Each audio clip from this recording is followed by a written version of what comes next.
Hello and welcome to the NewsX Sunday Guardian Roundtable. Today we are going to be taking a look at the damage done to Indian industry due to the unfair dumping of goods, foreign goods and the absence of a level playing field to the Indian industry and domestic produce. So we're going to be taking a look at what are the anti-dumping measures in place, what are the safeguards in place for our Indian industry and domestic manufacturers. Joining me on the discussion today is Dr. Jayajit Bhattacharya. He is the president at the Center for Digital Economy and Policy Research.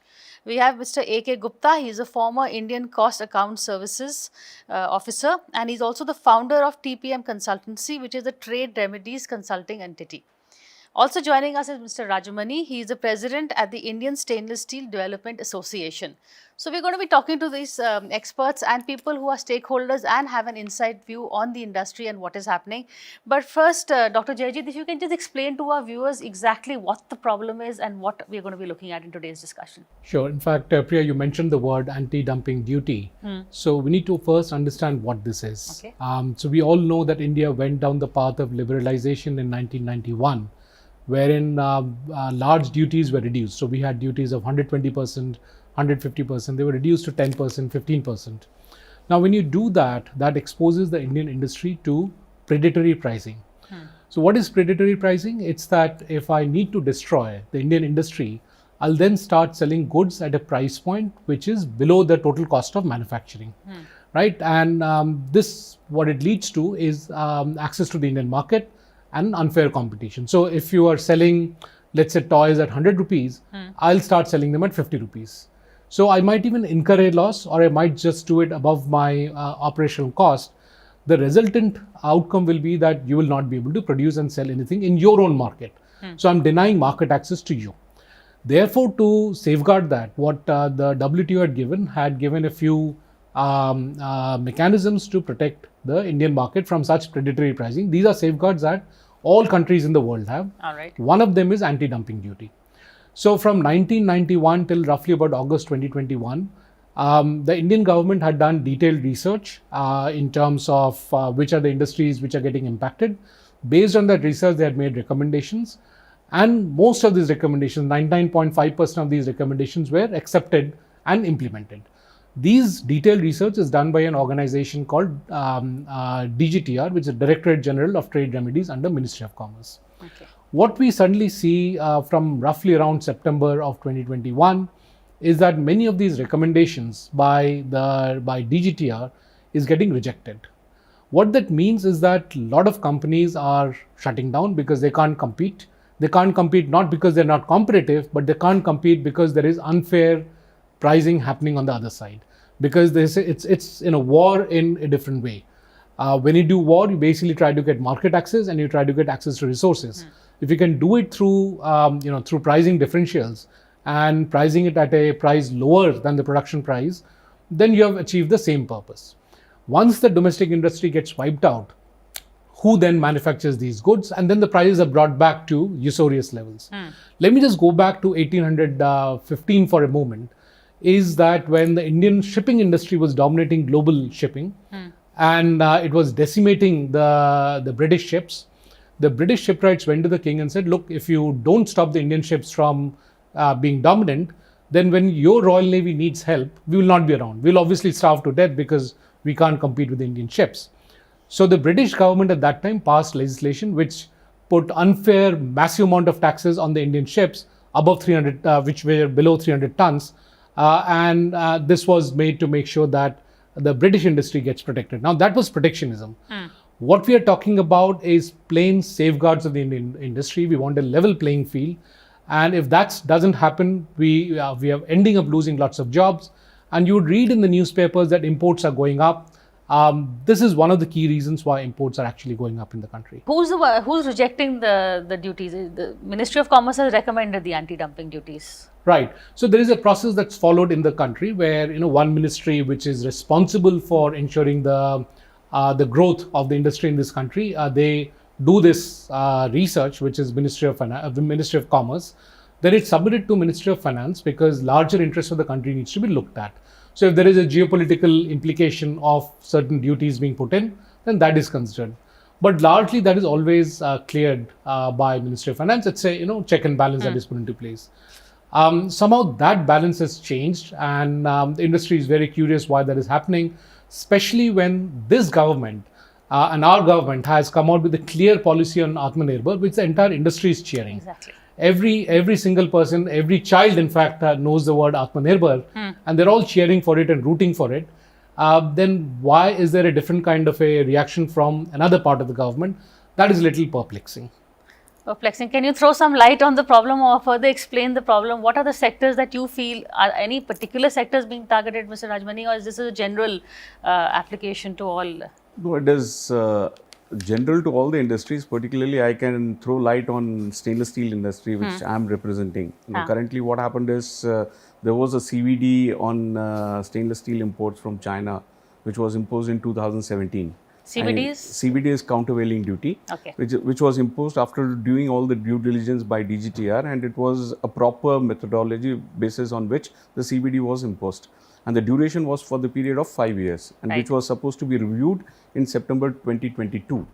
But what happened is, in 1st February 2021, Ministry of Finance took a precipitated action and announced in the budget saying that we are suspending this duty with immediate effect.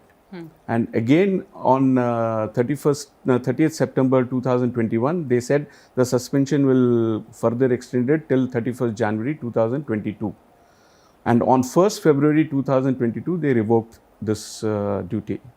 Now, basis which, one of the companies, they went to Gujarat High Court, they got a favorable order saying that the thing, which basis which the duty was revoked is not right. So it should follow a proper sunset review by the DGTR, and basis on which DGTR followed the sunset review process, and they came up with a recommendation on 6th April, and they said that there is an injury on the 200 series, which is predominantly used by the MSME segment.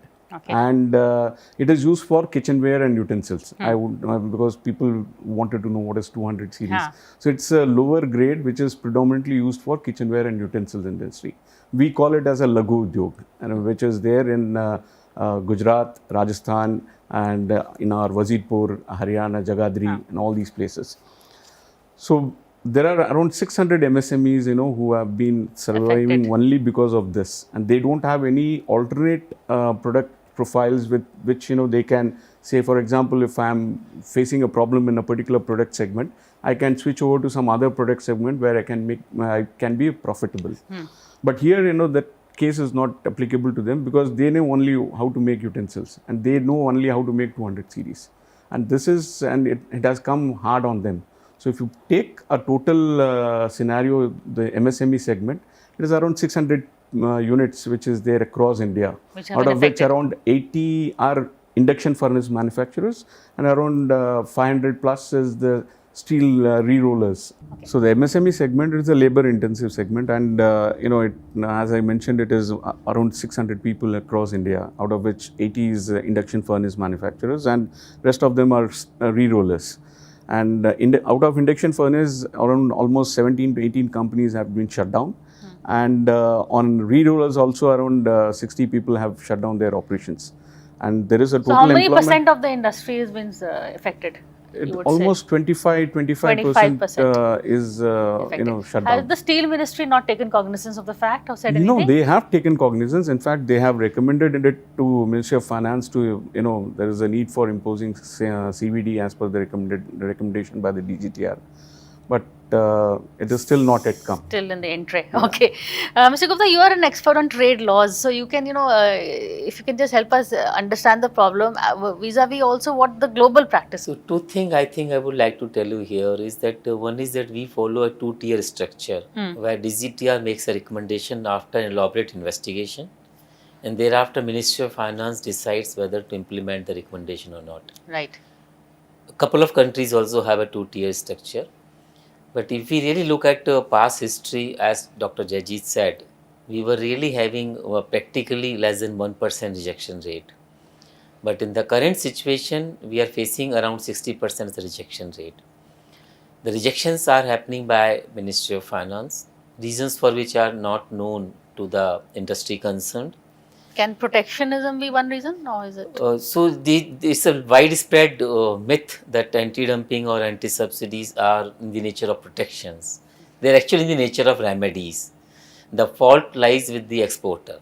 It is the exporter or exporting country who has resorted to subsidizing the goods or selling the product at unfair price. So Indian industry is only looking at remedying that adverse effect of that. Okay. If you look at the global situation, I would say that rather than really looking the way we are looking in India, globally, in fact, countries have gone more aggressive on trade remedies. In fact, we have seen how US and Europe has gone more so aggressive on this. In stainless steel, for example, Europe has imposed anti-subsidy duty on Indian exports, then they impose anti-dumping, and on top of that, there's a safeguard duty already in place. So globally, governments have gone to protect their own manufacturing, but we are finding just the opposite happening. We are diluting our own institutional mechanism. I would say that as far as investigating authority is concerned, they are performing their job. But as far as the Ministry of Finance concerned, they believe that this is in the nature of a sovereign function, whether they would like to impose or not impose.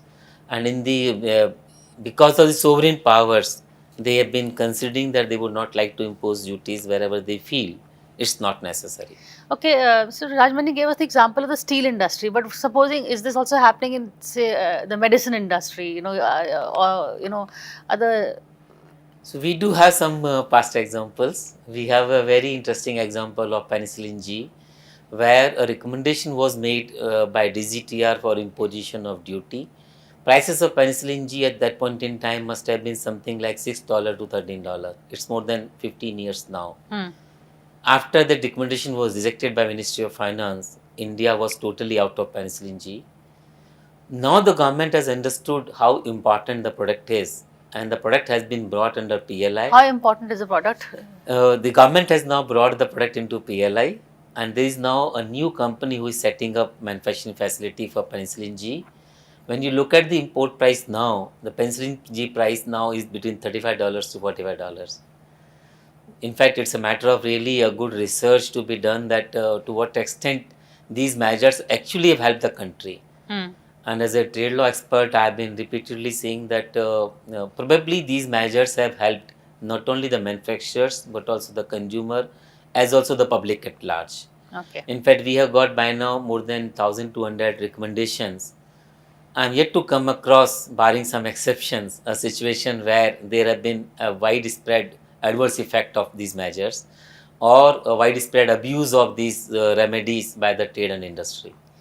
I remember during COVID there was a shortage of vitamin C also, was... Yeah, it's another interesting case which I think is important for us to consider. Vitamin C during COVID period, we had huge demand. That was a time when China in fact reduced supplies to India. The prices had gone up but not that alarmingly high. It was Indian industry who came to the rescue of the country. In fact, most of the vitamin C at that point in time was being bought directly by the government owned or controlled entities. I don't know whether you are aware or not, the price of vitamin C which you pay in the market, if you look at the drug price, it's anywhere between 10% to 20% only. So if you look at the really impact of anti-dumping on vitamin C, you would really not find it in 2 or 3 digits of a decimal. But still, the recommendation made by DGTR on vitamin C has been turned down by Ministry of Finance. Interestingly, this is another product whose intermediate chemical ministry has given a PLI for that. Okay. So chemical ministry is proposing to enhance production by giving PLI protection, but vitamin C imports are now being freely allowed, a result of which is after the recommendation was rejected, there's a very significant increase in import of vitamin C from China. I'm going to take a break, but I'm going to come and ask you, to help us understand the extent of the problem and why is India so prone to dumping. But I'm going to take a quick break and come back and continue the conversation. Hello and welcome back to the NewsX Sunday Guardian Roundtable. Today we are taking a look at the Indian industry and how it's being affected by anti-dumping duties and what the impact it's having on domestic manufacturing at a time where, Jajit, you said Atmanirbhar is really the slogan of the day. Right. I think this government has done brilliant work in terms of really developing the Indian industry. If you look at the case that Mr. Gupta just mentioned about penicillin G, penicillin G is very critical for the soldiers. That's their go-to drug when they get injured. Otherwise, they'll get gangrene and so on and so forth. So it's a very important part of our defense in that sense. So just like the British example I was giving, where their shipping industry was critical to the Royal Navy in 1815, similarly, penicillin G is very important to our soldiers. If that industry gets killed, which we successfully killed 15 years back, and in fact, it was driven by PSUs. So there were 4 PSUs that were actually running that industry. We successfully killed all of those 4 PSUs. By encouraging cheap Chinese imports. By encouraging not just cheap, but dumping. Now, cheap is different. If the Chinese are able to produce it cheap, then they're most welcome. Because at the end of the day, the consumer should pay less, right? But if they're dumping, that is a criminal activity. That's a different issue altogether. So this whole conversation is about safeguards. We are not talking about giving unfair, protection to the Indian industry. We are saying safeguard the Indian industry, give a level playing field. That's a minimal that is being asked for. Now, this issue is not just constrained to either steel first finish the or penicillin example. I interrupted you then. Yeah, so penicillin is extremely important. Now that we don't have any local manufacturers, we're importing everything. And guess from which country? Largely it's from China. Okay. Now again, that's not a problem. But when there is a issue between the geopolitical issue that crops up, a simple stoppage of penicillin G will bring us down to the knees. Same as what happened in terms of vitamin C during the COVID situation. So we are exposed to that vulnerability when at one end we are trying to develop a assured supply chain. At the other end we are saying, no, we'll not encourage that. This is conflicting, right? Again, as I said, Atmanirbharta is a brilliant step by the government, and because of which the government has also introduced another step called production linked incentives, PLI. That was a strategy which helped us develop our car industry. It's one of the largest in the world now. We can develop an entire car indigenously in this country, which very few other nations have the capability of. Now we are doing the same thing with all other industries. We are saying if you can indigenize more and more part of your industry, we'll give you some incentives in terms of tax break, right? What we find is in many industry, the end product is under PLI, which is the production linked incentive, but the components need safeguard from dumping, but that is being denied. Now that's conflicting. We should make up our mind. Do we want a assured supply chain or we do not want that? Okay. If we need an assured supply chain, then we do need safeguards for our industry. We cannot afford to lose the thousands of jobs that Mr. Krishnamurthy has mentioned. We need to have our industry preserved so that they can provide to us when we need those goods from them. Okay. So, Mr. Krishnan, you wanted to add to the conversation, and also, at the end of the day, what are the remedial measures open to someone like you, apart from the courts, the tribunal, the Commerce Ministry has suggested, the Finance Ministry has rejected. Now what happens? See, as Mr. Gupta said and also Jajit said, every country has protected their industry. Okay. Unfortunately, we are lagging behind. I won't say we are not doing it, but we are lagging behind. And if you ask for the per se the stainless steel industry, it is all the raw materials are imported from outside, and China having all these raw materials in abundance. And what they have done, they have put export duty on these raw materials to the tune of between 25 to 40%. That means if China's producer is getting that raw material at 100, I am paying 140 to get that raw material to India. So I am already 40% up in compared to competition. And then over and above, I am getting all these problems, and I am not getting any kind of remedies from our government, which is, I think, is the need of the hour. Because even SAIL, which is a major PSUs, and they have lost a tremendous amount of market on this, almost 78% on the 200 series itself. Although they have diverged into other product profile, but 200 series is their bread and butter. Okay. So they lost the market the same, and we are giving it on a platter to someone like China. So remedies kya hai, Mr. Gupta? So in terms of remedies, I think we talk of tariff barriers or non-tariff barriers. In terms of tariff barriers, we have anti-dumping, anti-subsidy safeguard. As I mentioned to you, we had invoked these measures in more than 1,050 cases. there have been several success stories that how imposition of these measures have helped the not let's only the hear a success manufacturers story. That's a good but also how it has helped in capacity creation, fresh investment, employment generation. There have been several stories that in fact it has brought the prices down and not increased. Which In fact, give me ever one since, example. for example, this kitchenwares which you use, we demonstrated that how price of this kitchenware in fact in last 10 years has come down rather than going up. In fact, ever since this issue has come up, more than 150 recommendations by DGTR, what they have now started doing is that they started quantifying that what's going to be the impact of this proposed duty if the price of the product goes up by the quantum of duty. Because that's the maximum which can happen. Though we have demonstrated the industry doesn't increase price by the quantum of duty, but even if you assume that the price will increase by the quantum of duty, the impact in these more than 150 recommendations all along has been below 1%. Now just imagine when your eventual end product price will not even increase by 1%, but you are going to sustain manufacturing in the country. What is the balance of the country? Do we really need manufacturing or do we want to allow imports? We also demonstrated that when low price imports are coming into the country, there is hardly any evidence that in fact your eventual public at large has got benefited. There is no such benefit in studies available. See, by allowing dumping, you not benefited the consumer, the ultimate public at large. By invoking measures, there is no evidence that your public at large has suffered. So where is the balance of interest lies for the country? That's a question probably that needs to be answered. Good question. Final word to you, Jajit. So I think I'll pick up from what Mr. Gupta was mentioning is that it's not just an issue of only China, it's Germany, it's South Korea, it's many other countries. And we need to make sure that we have the safeguards in place because it's about jobs and it's about industry security, but also about security for the country. Again, going back, if we don't get vitamin C when we need it, or we don't get penicillin G when we need it, that's quite disastrous for the country. You can't make industries overnight. So if an industry dies, it takes humongous amount of effort and policy push to make sure that that industry revives.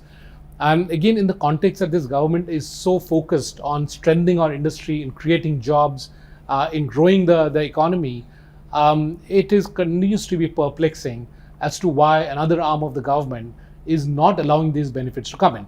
Now, let me also take an example of what is protectionism. Protectionism is what US is doing, where they have increased the duties on everything coming from China at a massive level. That is not what we are doing, although that's perhaps what we should also be doing, but we're not even reaching there. All we are saying is please provide safeguards so that that our industry is not exposed to predatory pricing, to unfair pricing, and to an unlevel playing field in a manner that our industry does not get access to our own market. That is very, a deep matter of concern. Well, thank you all. I think a much deeper discussion is also needed, but at least we've outlined the problem that is being faced by our own Indian industry, domestic manufacturers at a time where, we are focusing on them, trying to make India self-reliant. Then why are we, in a way, cutting our nose to spite our face? Why are all the ministries not acting in conjunction towards a common goal? That is something that's been pretty well articulated here. Thank you so much for this discussion and joining me on the show. Thank you. Thank you. Thank you.